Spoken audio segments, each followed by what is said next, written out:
गुरु आयस पाई आ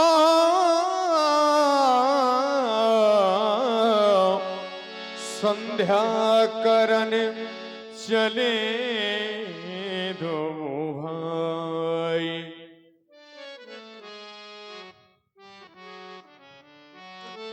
श्री गुरुदेव जी के द्वारा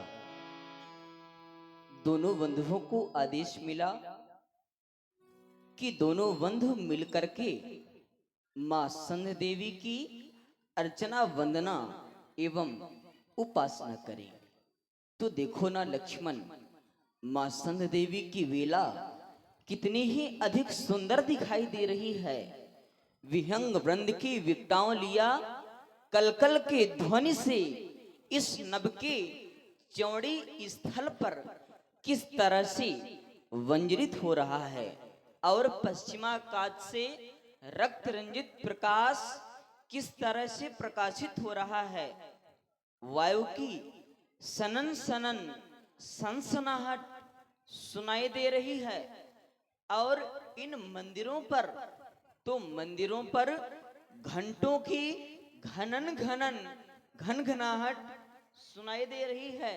इसलिए आओ दोनों बंधु मिल करके मां संध देवी की अर्चना वंदना एवं उपासना करें। नित्य वंदनीय प्रातः स्मरणीय श्री गुरुदेव भगवान जी के द्वारा आज भी हम दोनों बंधुओं को मां संध देवी की वंदना एवं उपासना करने का शुभ आदेश प्रदान हुआ है, क्योंकि बतलाया भी गया है नित्यम शुद्धम निराभासम निराकार निरंजनम नित्य बोधोचिदानंदम गुरुम ब्रह्म नमामिहम गूढ़ा विद्या योग माया देहम ज्ञान संभवम उदया सो प्रकाशेन गुरु सबदेन कथ्यते।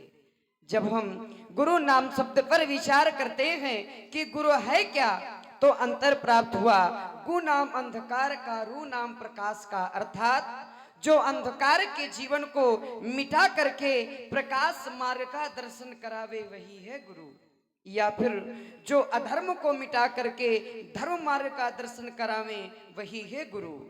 आदेश मिला है संध्या वंदन करने का। 4 स्थान ऐसे हैं जिनकी आज्ञा का पालन बिना विचार कर और शुभ जानकर करना चाहिए। वह 4 स्थान हैं कौन कौन से, तो आचार्य कहते हैं मातु पिता प्रभु गुरु कै वाणी विनय विचार करिए शुभ जानी। माता पिता प्रभु गुरु इनकी आज्ञा का पालन बिना विचार कर और शुभ जानकर करना चाहिए। संध्या वंदन सभी को करना चाहिए। क्यों करना चाहिए? क्योंकि संध्या वंदन करने से पापों का विनाश हो जाता है। हमसे या आपसे दुनिया रात्र में विकर्म हो जाते हैं, अनुचित कार्य हो जाते हैं। अगर हम लोग त्रिकाली संध्या कर लें तो उन पापों का विनाश हो जाता है। और जिन्होंने संध्या का ज्ञान नहीं किया, जिन्होंने संधि की उपासना नहीं की, वो जीवित रहते दुज के समान, लेकिन मरने के बाद स्वानी उनको प्राप्त होते हैं।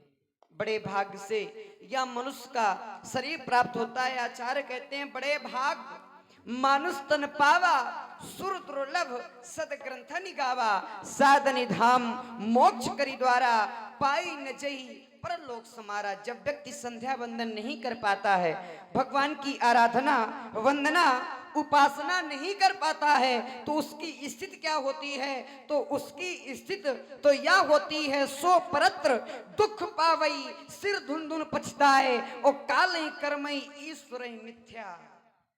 दोष लगा है।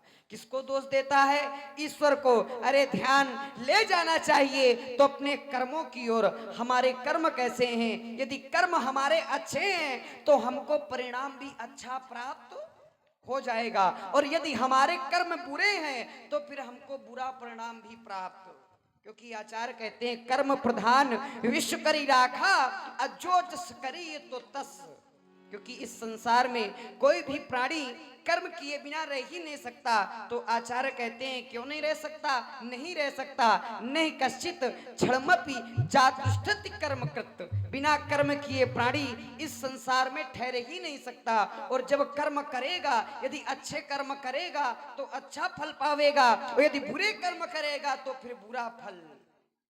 क्योंकि कबहू की करी करुणा नर देही, और देत ईस बिनु हेतु।